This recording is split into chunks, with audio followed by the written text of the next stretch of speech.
Hi, Brett. Welcome to Part-Maven Part-Maverick. I really enjoyed your book on Buffett's early investments, and I thought it'd be nice to unpack them with you.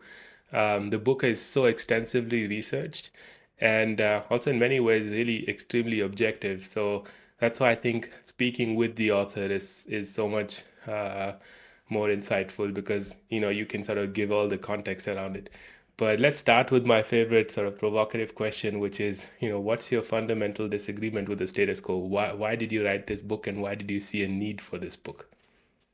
Yes, that's a great question. So I wrote the book because I was researching Buffett's early investments for a number of years, and I came across a couple that I was surprised were not well known, or at least certain angles of them were not well known. For example, the investment in Philadelphia and Reading, which to me is in many ways the predecessor to Berkshire Hathaway, was not known by a lot of Buffett fans. And secondly, the um, the corporate governance issues at Walt Disney were not known at all. And at the time, this was like front page news. It was on the cover of Fortune, and there was extensive literature written about it. And Buffett had to have known about it and handicapped it when making that investment. And I eventually got to a number of these where I was like, this story has to be told. And then I got to writing, and I was not a writer, so I had to employ a couple of writing coaches to improve my craft, um, and I just kept working at it, and I took like a year to actually do the writing and get it done. Yeah, then let me just ask you about your writing process since you just described it. Can you unpack that in greater detail? Did you read some of the books on the craft? Did you work with coaches like you mentioned? How do you go about that? And when did you write? Because I spoke with Patrick McGee of Apple in China recently. He was speaking about how he wrote at night. And he would make sure he wrote all through the night to have that quiet time, and then he would run back home, have breakfast with his kids, and get some sleep. So what was your schedule like? Sure. So, for the first couple of years I was working on the book, it was mostly just weekends because I was working a full time job, and then I when I took the year to write it, I would pretty much just work on it full time, where I would I would not actually focus on writing necessarily. I would just focus on getting something done that day, whether it was formatting footnotes or reading something about the book. But I just kind of made sure to dedicate a number of hours each day to it. In terms of the actual writing, I I think I'm a very like fact based thinker in terms of I would I just think about all the facts about something and then kind of sum them up myself, which does not make for good writing. Because my initial drafts were kind of like that. They were just a fact, fact, fact, and then put the conclusion in. And like working with the writing coaches, I realized that there needs to be a little bit more storytelling and pizzazz and just and kind of like almost like teasing the reader what's to come in the introductory paragraphs.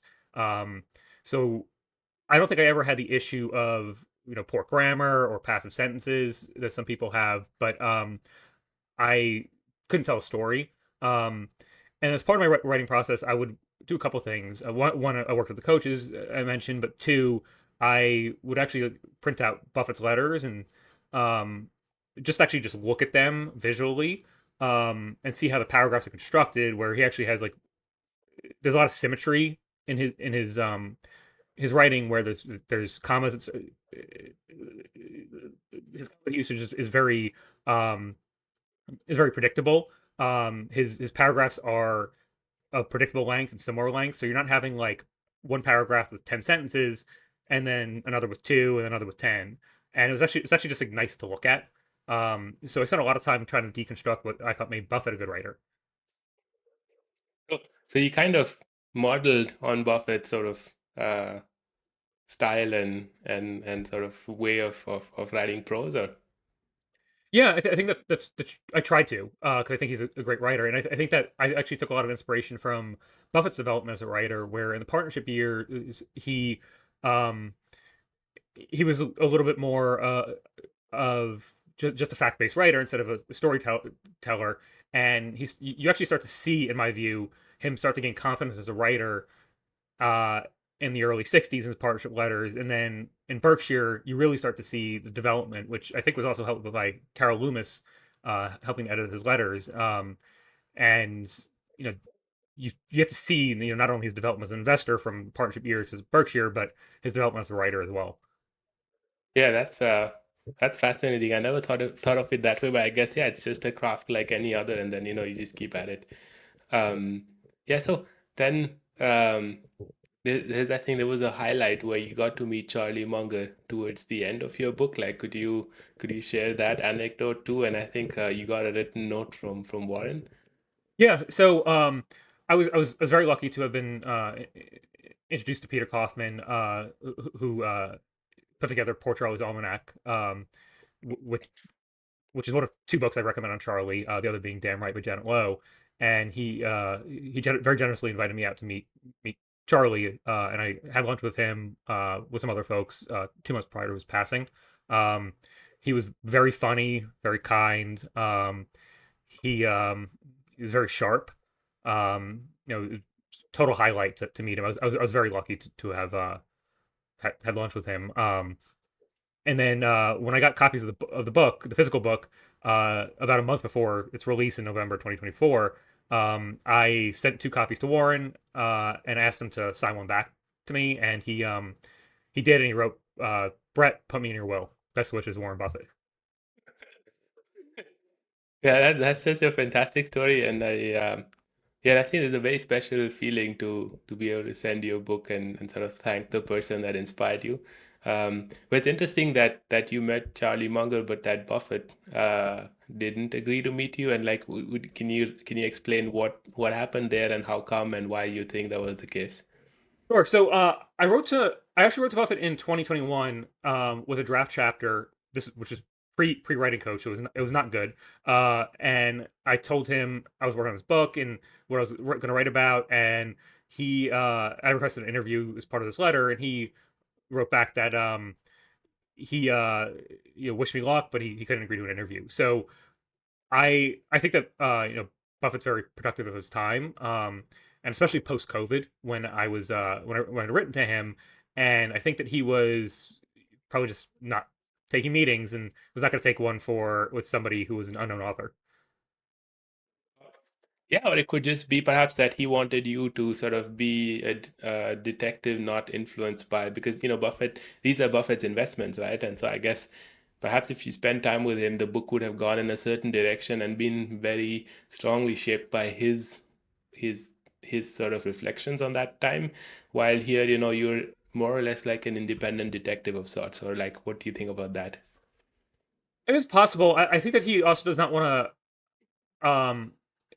I don't think that he wants to give the impression that he's endorsing a book either. Mhm. I think that which I think is totally fair. Yeah. So I think that there might be some truth to that. Yeah, true. No, fair enough.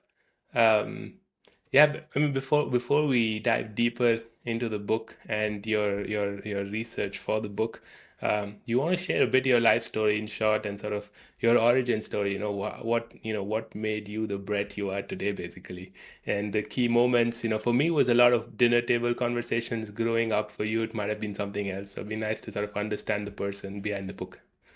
Sure. So I was born on Long Island. I spent 13 years there, and then my family moved to West Palm Beach when I was 13, and I graduated high school right around the financial crisis. So I graduated in 2009, and I knew I kind of want to go back to the Northeast area, and I ended up going to St. John's University because I got a very generous academic scholarship, and I decided that I kind of wanted to go where it would be cheapest, because I was just starting to get into investing just as the financial crisis was hitting. Had read a random walk down Wall Street, the Lowenstein book, Snowball came out right around that time, and obviously after I read the Lowenstein book, I started reading The Intelligent Investor, Buffett's letters, and really go down that path of getting interested in investing, and um, I think that graduating and kind of entering college slash the workforce like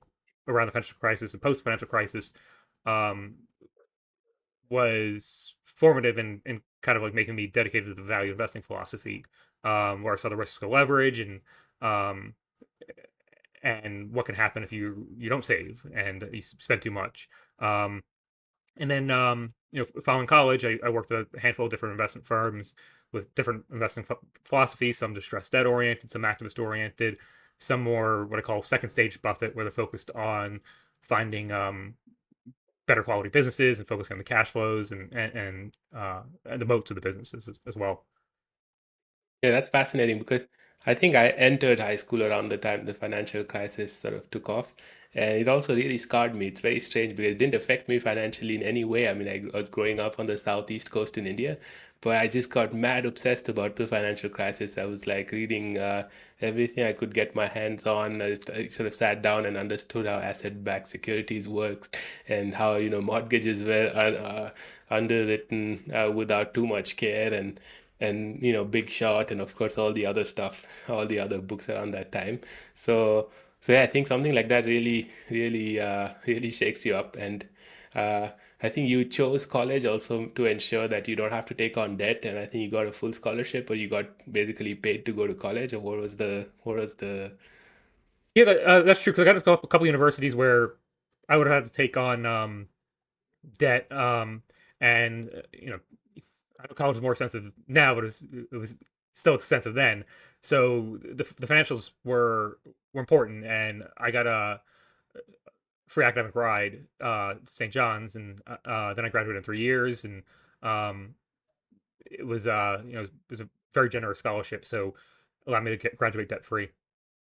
Yeah, that's amazing. I think that's another thing I think sort of listening to your story I connect on because like I made sure I had a full scholarship for my studies too because it like once you understand how debt is a problem and all of that I find it strange how people still go head on and just leverage themselves up just to get a degree, which I find very strange, but anyway. Yeah, I think it's a funny point because I remember thinking when I was in deciding which school to go to that I thought the trade offs of saving money rather than going to a so-called target school uh, made saving the money make sense. Hmm. At the time, I didn't realize how Wall Street is very focused on name brand and how going to an Ivy League or name brand school makes your probability of getting in the door much higher. But I'm happy with the decision I made. Yeah, I think once you get through the door, then it's anywhere up to you, right? Like then then no brand can really pull you too far, right? At the end, then it's really what you kind of build and do, right? Right. So I mean, what comes across in your book is the amount of research you put in, and I think a lot of the documents were probably not even easily available or digitally available, and so you had to really, find like. I mean, in today's it sounds crazy because actually you can ask an LLM any information, right? But like the kind of information you're looking for is not available, which means easily, which means you really had to sort of dig around, find them, verify them, compile them, and all of that. And it's a very painstaking process, and I think that really shines through. And really, kudos to you for doing that. But doing that about someone as legendary as Buffett, right? What how did this painstaking process, which again has parallels with the way Buffett seems to research companies, what did you what did you update in your understanding of Buffett and his approach when you yourself kind of went through that of sorts? So, as part of my research, I would go to New York Public Library and find annual reports, rather on this database they had or microcard or microfiche, and I'd have to scan them, and it was very obnoxious. The other thing I had to do sometimes is I would pay local libraries to scan annual reports for me, where I kept trying to read everything I could about the companies I was writing about. Outside of Disney and Amex, where just too much was written, I still tried to read as much as I physically could. But companies like Marshall Wells or Hochschild Kohn, I would read books about them because these were like really crucial companies to the community when they were thriving in the 50s, 60s, and 60s. So there's a lot of material, and then I'd always check the footnotes and see what was sourced where, and I'd occasionally see that like a document at a local library was was mentioned, so I'd contact the local library and see what they had. Um, I think I learned a couple things. First is like people don't do this work. So there's actually a lot of value to it. And I think it's gotten harder today, which I'm sure we'll talk about, where this stuff is kind of readily available. Back even as late as the '80s, people had to pay for the SEC filings or get them, find some way to get them. So there's actually an informational advantage. I mean, back when Buffett was doing this, and even Graham, nobody was going down to the insurance regulators and looking at the filings and looking at the numbers and seeing what was actually there, because exposure was not very good. So there's a tremendous amount of value in actually looking at the source documents. And I think like the second thing is which I just touched on is the value of actually seeing and reading the real annual reports and not just outsourcing the thinking. I think that like AI is going to be very helpful to people, but I don't think that you can really beat reading the documents. I think when I try to understand a topic, I also realize like it gives it with a few clicks and a few sentences written, you can get a rough lay of the land, and you can sort of and that is pretty quick. But then post that, it's really wrestling sort of with the ideas. I feel that kind of brings your sharpness. It's almost like you're an athlete and you have to train, right? These are supplements, you can kind of helps you enhance your performance, but you have to still sweat. I don't think it takes the sweating away, right? Or what are your thoughts on that? Yeah, I completely agree. I think that as informational advantages have diminished, particularly in the U.S. public markets, the there's a premium placed on judgment, which I don't think that AI can really replicate.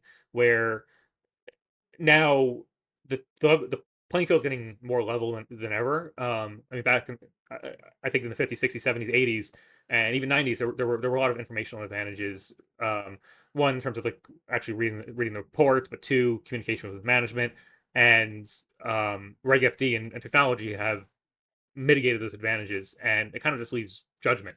Um, and maybe AI will improve in this regard, but I think um, I think this is where investors are going to make their money. It's obviously not going to be on maybe like the hard work of going to regulators and reading filings because it's online now.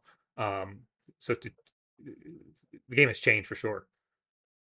Yeah, I think, and it's just in terms of timing, it couldn't have been better because Guy Spear just wrote his piece in Bloomberg yesterday, and as I was about to send you the email in preparation for this podcast, I read that before sending it to you, and I said, "This is what he's basically saying is, look at the playing field is flattened now in terms of access to information." But then I think what also comes across when you meet people from the value investing community is that it's about judgment, it's about character, and it's about trust. And that's why I always say that value investing to me is really not just about value in companies, but it's about the values with which you live. And I think that sort of really shines through and how critical it is in investing. And that's something that technology anyway doesn't do for you. So Yeah, I completely agree, and I also think that maybe there's more.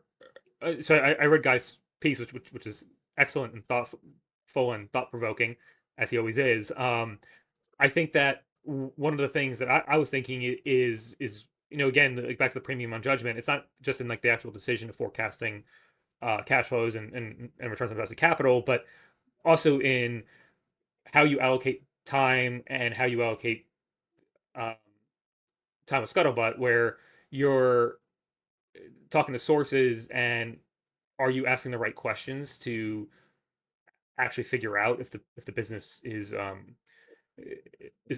or bad. And I kind of say this because I feel like I read a lot of expert transcripts where sometimes the questions aren't um, hitting the things I'm interested in. So, uh, which is not saying that the other person's wrong. It's just I have a different frame of reference that I'm coming at the company at, and I think that over time, when you ask those types of questions repeatedly, you're going to have different insights than somebody else. You can have um, mediocre conversations because you're not asking the right question, or you can have incredibly productive conversations because you're asking thought provoking questions and you're really learning about how the business works. yeah, I think I mean, I started out trading physical power, like energy, at the start of my career. And if I were to sort of draw a parallel, everyone has the same access to the same standardized information and data, but you really make money by having a contrarian position on the market and on being right most of the time. And what like you said, yes, you'll find transcripts and you'll find people having asked certain questions, but those questions are something like as if a light is pointed in a certain direction in the dark, but you want to point the light in another direction because your thesis is different, and you have a contrarian take with the rest of the market or where everyone else seems to be looking. And that's where you make the money anyway. It's like it's not by dancing under the street light with everyone else that you make money. So Completely agreed.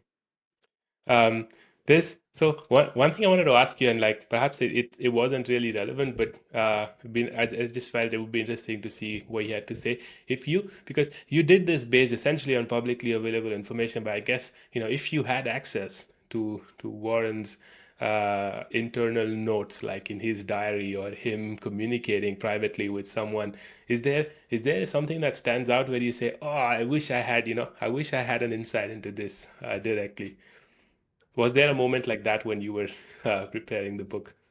There were a lot of moments like that, unfortunately. So I'm going to cheat and list a couple of them. So the first thing that I would kill to see is Buffett has notes on his conversation with Walt Disney when he met with him in 65 5 or 66 in Anaheim at the park. Um, I'd kill to see what he wrote. He spoke very highly of Walt following that meeting, but I'd love to see what Buffett actually notated. Um, a couple other documents that he's had some write-ups over the years that are not public. For example, there's a memo in 1952 about Cleveland worsted mills, which I wrote about, but I'd love to see what he actually wrote. Um, Next, there's a write-up he sold, I think, through the Wall Street Journal on IDS, which I'd love to see. And then more generally, I'd love to see if there's any activist letters that are not in the public domain. And also just see all those trades, see if there's anything more profitable than I knew about or anything like that. Yeah, there was also this. You have two chapters on American Express, and as a customer, it was really fascinating to sort of see their evolution over, was it 2 centuries roughly, um, and also how badly they got scammed by this guy who was the salad oil guy. Um, yeah, I think like what about this in your research kind of surprised you, or like, because I think this was something that was well covered in the press at that point. But like, what nugget or what insight did you discover that you were like, oh wow, this is interesting. How come nobody else saw it? There were a couple things that I thought were really interesting about the American Express chapter. So I actually didn't have American Express in my initial manuscript, and I remember doing some work following my submission, and I stumbled upon a couple things that I thought were known but not highlighted, maybe. Um, First being that Buffett actually scaled the position significantly over his holding period. And he also, I was kind of on the impression that he kind of like almost instinctually bought the stock, but the Saudi oil scandal happened in November 1963, and he didn't actually start buying the stock until April 1964. So he was doing all this research. Buffett has a quote about being fearful when others are greedy and greedy when others are fearful, and it kind of like suggests almost like an emotional primal response to um, stock downturns and dislocations. But I think the thing that I wanted to highlight, and I hope I did it effectively, is dislocations are often a time to start doing more work, which is what Buffett did. And he did a lot of scuttlebutt and waited to see what was happening before being comfortable that the American Express brand was not impaired. And that's when he started buying stock. And then as the Saudi oil scandal retreated from the limelight, he stepped up his investment and he bought it at more expensive prices. Um, and then with American Express itself, there were a couple things that I didn't think was well understood. Is first the corporate history. I thought it was like incredibly interesting how they went from the legacy express business in the 1850s to money order, traveler's checks, and credit cards. And I think that development story is really interesting because um, American Express used the initial businesses to build uh, successive businesses. For example, the express business helped lead to the money order, but the correlate to that is also that not all express businesses actually made a money order business. So there's something special about American Express, um, where they had this employee. His name is slipping me right now, but I think it's Marcellus Berry, where he made the two products, the traveler's check and the money order, while the other express businesses did not have somebody like this to carry them on. So I have a hypothesis that businesses with one incumbent competitive advantage can possibly build the successive ones, but not all businesses with competitive advantages do so. Um, it's kind of an outstanding question of why one can and others can't. But I thought it was just like a very interesting story to tell. Second, in the salad oil scandal itself, there's this great book called The Salad Oil Scandal by former Wall Street Journal reporter who has since passed, Norman Miller, who goes in extraordinary depth about this. And I was just struck at how absurd it was, um, that they fell for this, that they were hoodwinked by Tino DeAngelis, and um, I thought the details were just really interesting. And I also thought that the lessons of how this could happen were also really interesting. Where I don't think that anybody at American Express was bad or malicious or anything like that, and um, they kind of people just kind of like overlooked it or excused it because they want to protect their jobs or had some financial incentive. And I think it's a powerful story of how like things can go wrong. And I think how good a scamster the guy is also in some ways, because when you look at it on face value, you go like, oh, this is an obvious scam, but the sophistication with which I think it was Chino, right? Or T, what was his name? D, yeah, Tino? Tino D'Angelo, right? And then the way he spun the thing to the extent where he made American Express, the employees of American Express subsidiary, invest in his venture, and I mean the whole thing is just twisted at so many levels.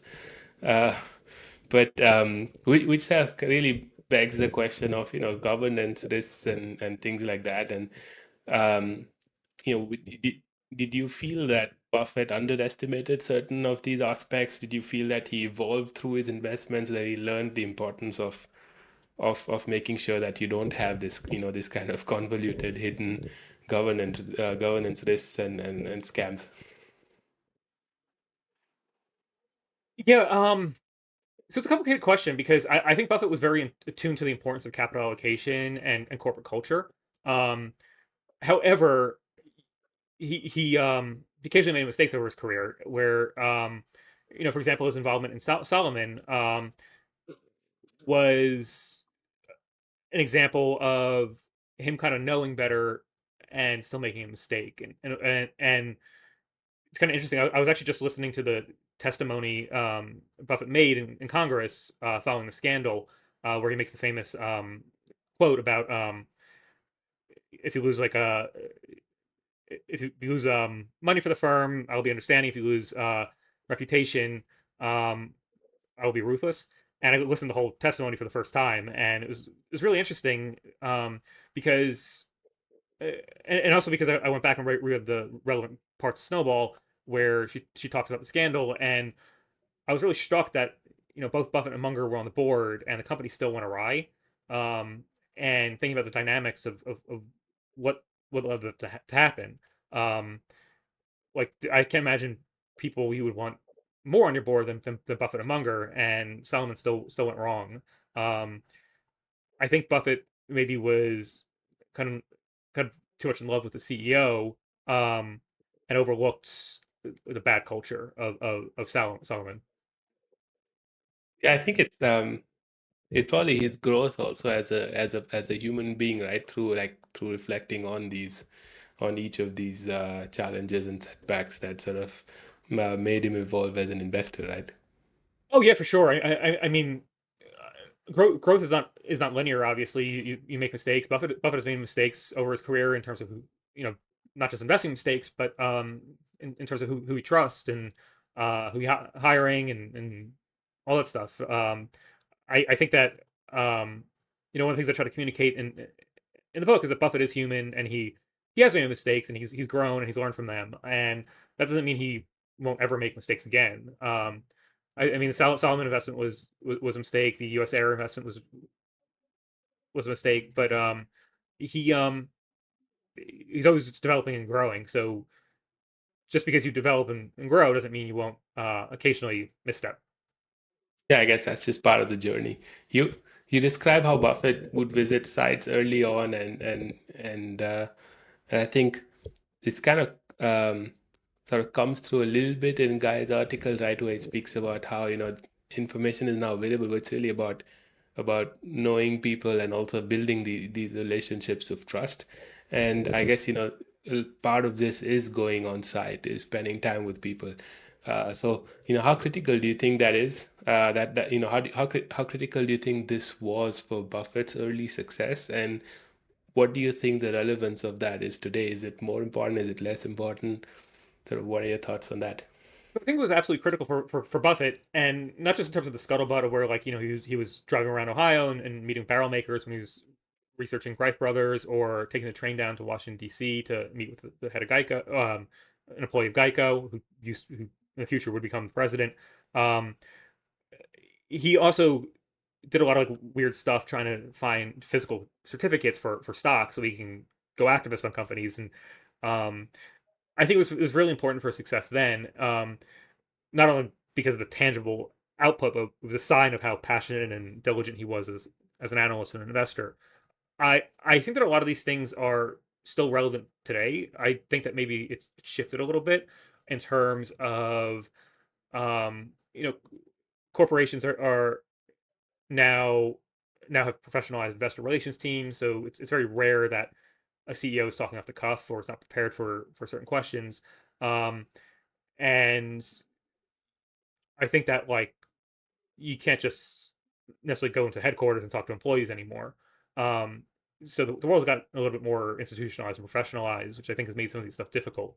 Now, I still think there's pockets of opportunity, such as like at trade shows, um, developing relationships with people who can give you insights into businesses. To be clear, not any insider information or anything like that, just insights about how the business works and um, stuff like that. And then I also think there's probably a lot of um, room overseas to do this type of work where maybe the disclosures aren't as good as the US, um, where you can do some of the scuttlebutt and get some real meaningful information. Mm. Yeah, and then I think the other sort of thing that really stood out along with this was the concentration, and sort of concentration always such a uh, it's almost polarizing topic where you can really go on both extremes. But Buffett's early investments are relatively concentrated. Sort of, what are your thoughts on like, um, what are your thoughts on concentration, diversification in the context of Buffett's early investments and his evolution? But then post that also, what are your thoughts as as Brett, the investor, on this topic? Sure. So I think so Buffett was very concentrated, and I think that he was actually more concentrated throughout his Berkshire career than people think.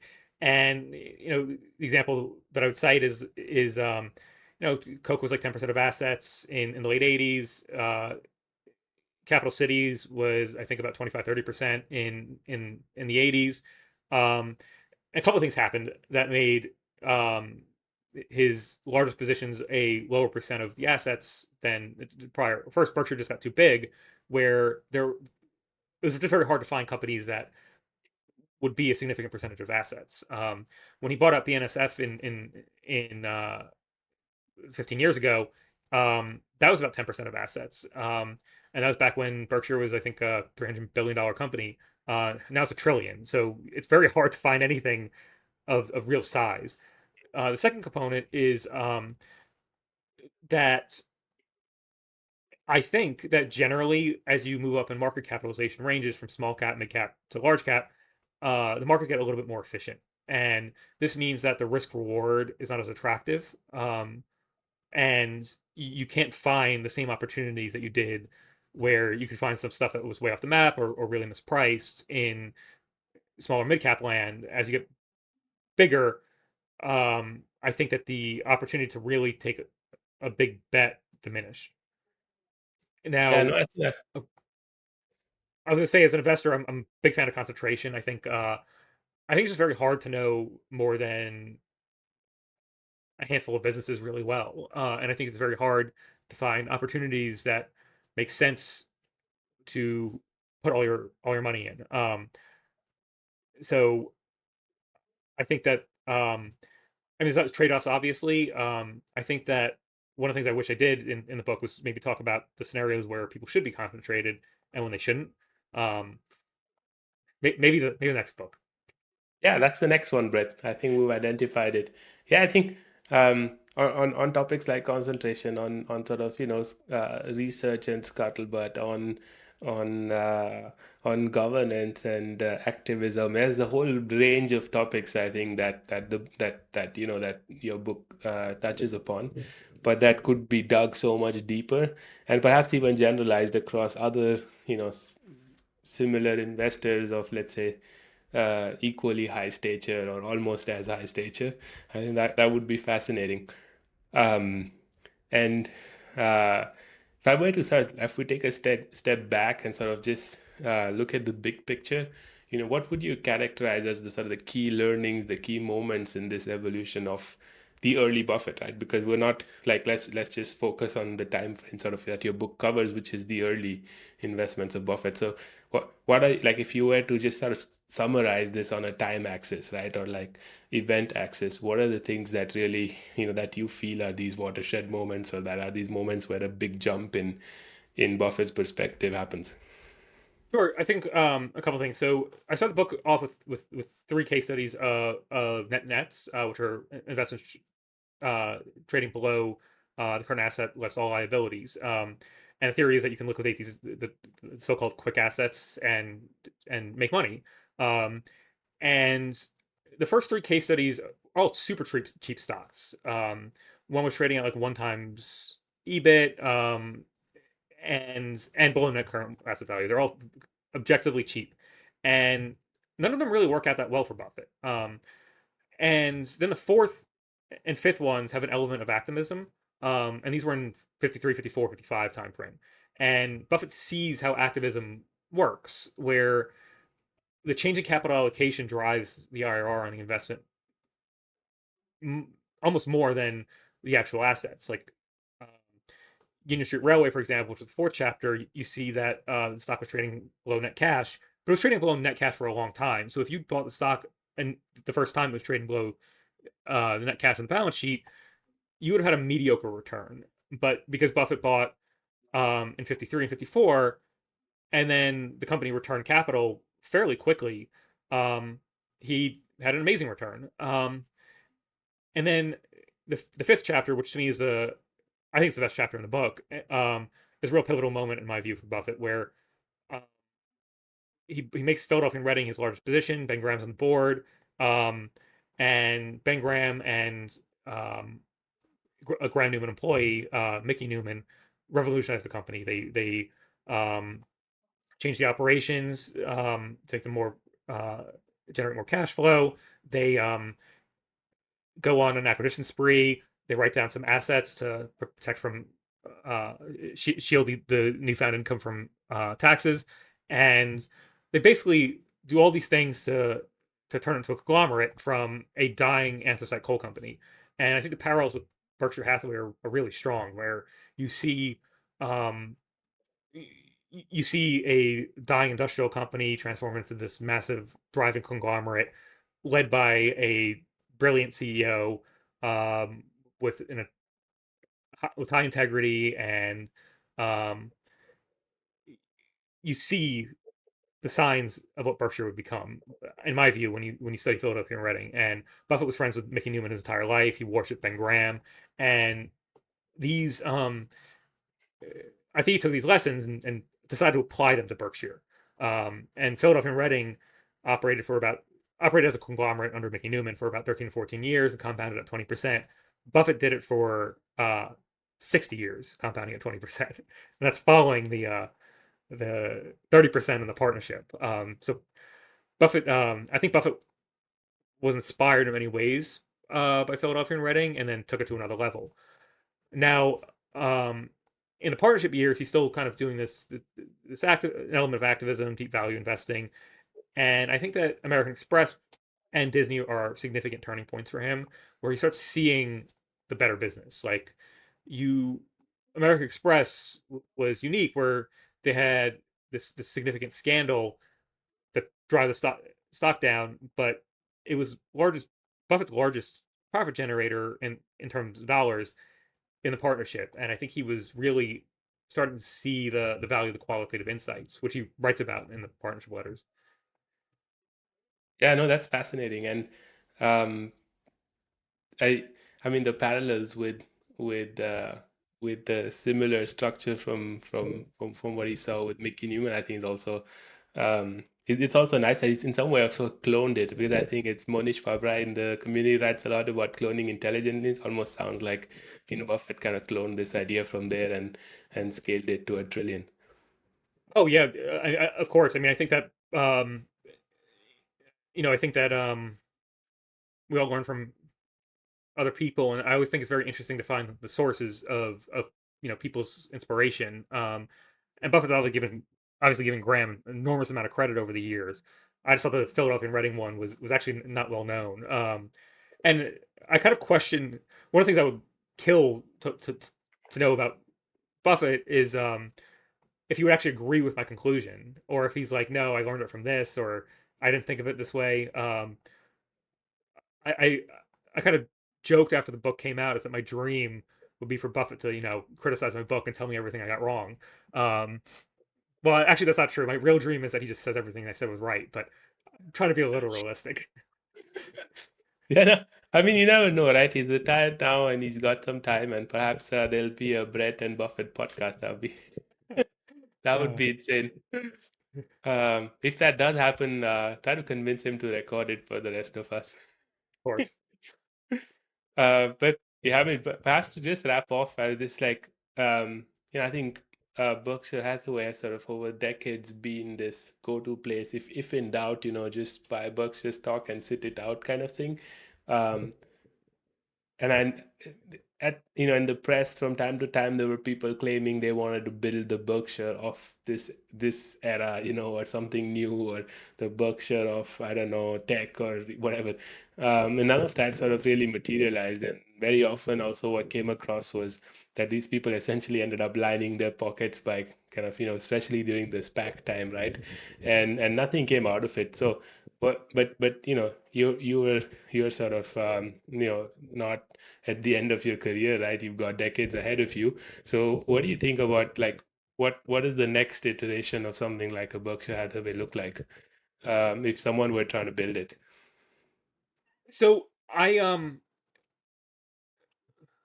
that's a very difficult question. I really like it. I know. What I I know. Yeah. I'd say a couple things. First, I think I don't think there will ever be another Warren Buffett. I think he is just so incredibly unique in many ways. With that said, I think that obviously we all think we can learn from him, and we can. And in terms of what he did with Berkshire Hathaway and how to build anything similar, I think that there's a lot of things that should be emphasized. Not just the investing, which is a prerequisite, but the business skills, the emotional intelligence that he has in terms of getting people to want to work with him and sell them their businesses. I think that's had an enormous amount of value to him, where because he's likable and kind and known as that, he um, he has people writing to him to sell them their businesses when they can get a higher offer from private equity or some other conglomerate. Um, and I think that type of stuff of repeated behavior, of being honest and forthright, has enormous value. Obviously, you need to get the investing right, but I think that creating a dynamic where people like working with you and trust you is also very important. Yes, also in the financial crisis, I think since we spoke about it, I think where he, where I think it was Goldman, right, to basically send a message to the market, and he can dictate terms, right? At that point, I mean, it's not about the money. Like people just want to say, okay, well, like yes, okay, there's fire on the street, but look, Warren is taking an equity stake or whatever in our company, and that already calms people down. And I think that trust and brand equity is just so yeah, it's so valuable. And also, I think the interesting thing is that it's lasted over decades. While you have a lot of people, I think, who move the market, I mean, to you and who like to move their stock price up and down, someone like an Elon Musk or something. But then, you're far, far away from any kind of trust because the moment you start uncovering what's below that, you get a little worried. So I yeah, I think as information becomes more easily available, it's going to really be about character and relationships and trust, sort of to build on what Guy wrote. Yeah, I completely agree. Brilliant. Yeah, thanks a lot, Brett. This was a wonderful conversation.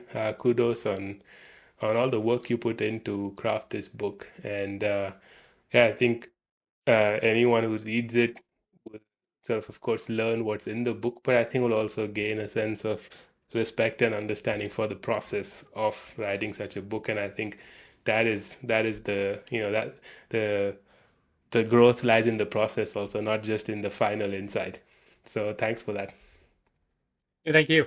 This is a great conversation. I really appreciate it.